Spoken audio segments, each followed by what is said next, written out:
I'm Justin, and I'm going to show you what we have in the bag this week.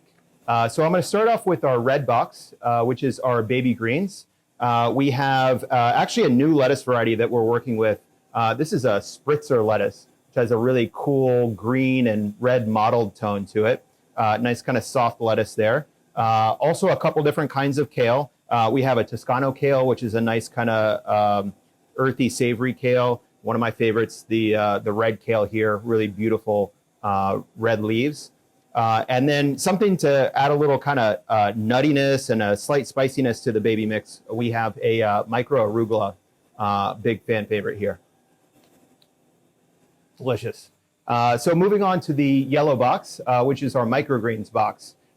We have some Mizuna. This is the Ms. America Mizuna. We also have a spicy scarlet frills mustard, one of my favorite microgreens. A new microgreen that we're working with this week. This is a spicy brown mustard, which has a little bit of a kind of more structured sort of mouthfeel to it. Nice crunch and a nice kind of spiciness to it as well. And then for a little bit more of a succulent sort of texture, we have purslane. Purslane is something that is always, if you're a home gardener, you always deal with because it's kind of a weed and you just have to kind of get it out of your garden. But it is edible. It's really delicious and it has a nice kind of succulent texture to it. So a real fun addition to the micro mix this week. Now moving on to the blue box, which is herbs and flowers. We have a bronze fennel here, which has this really nice sort of darker sort of copper tone to it. And a nice kind of anise licoricey sort of flavor there. We also have a creeping thyme. Creeping thyme I like to grow in my garden, in my backyard. It takes a really long time to grow. It's a super slow growing plant, but it kind of forms a mat over wherever you plant it. And it's really beautiful in your garden, but it really works well here in hydroponics as well. And we also have a Candy Pops mint. Candy Pops mint is a little bit less intense than your typical spearmint. Nice kind of like soft butteriness to it, but classic mint flavor as well.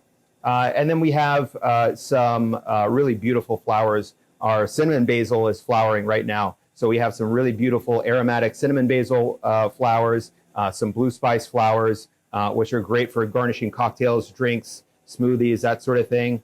And then some nice kind of classic pink dianthus flowers here. Now, in addition to the boxes, we also have a special surprise for you this week. We have some nut milks that are being made by our friend Watt over at Rawsome Treats. So Watt, I'll pass it over to you to tell us how the nut milks are made. All right, guys. So now it's time for nut milk. I love nut milk, specifically almond milk and cashew milk, because it's so easy. I love keeping things simple. So the ingredients are organic, raw almonds and just water. A lot of people get so used to like the store-bought almond milk. When you read the ingredients, there's a ton of ingredients there. You don't even know what it is. You probably have to Google. After you Google, you still don't know what it is. Anyway, it's so simple. Don't make your life too complicated. So when you use fresh, raw, organic almond milk and just water, when you test it, you test the flavor of almonds. And when you buy the store-bought, I don't know if they use almond extract to make it more almond, since they barely use real almonds, so they use something different. So almond milk here, we blend with water and we strain in nut milk bag. That's it. And it keeps very well in the fridge up to 5 to 7 days. Less or more depends on how frequent you open your fridge. So let's do it. Almonds we already soak for at least 4 hours. Here, fill the water. Sometimes I use fresh cracked coconut water, and it's so rich and refreshing.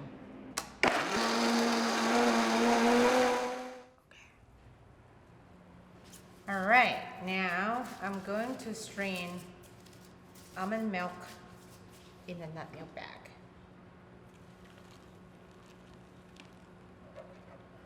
You can save almond pulp to make almond flour later. You can dehydrate the pulp and later blend it, make it super fine, and use that to bake cookies or banana bread for a lot of people who cannot take grains.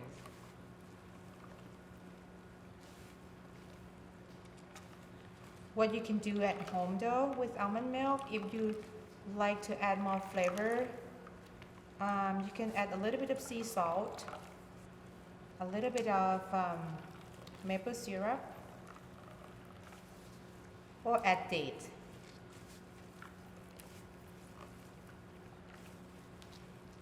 So this you can add in your cereals.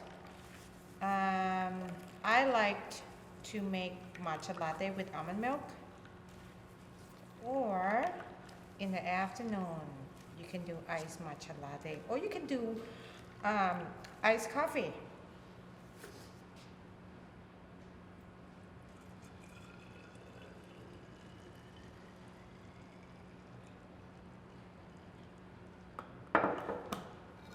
There you go, homemade almond milk.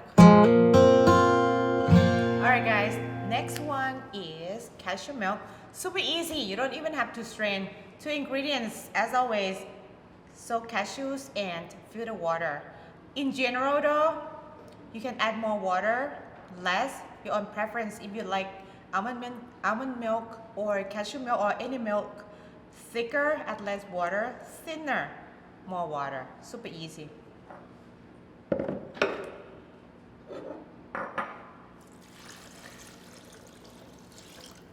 For some reason, I like cashew milk in hot matcha latte because it's thicker, creamier. We don't have to strain.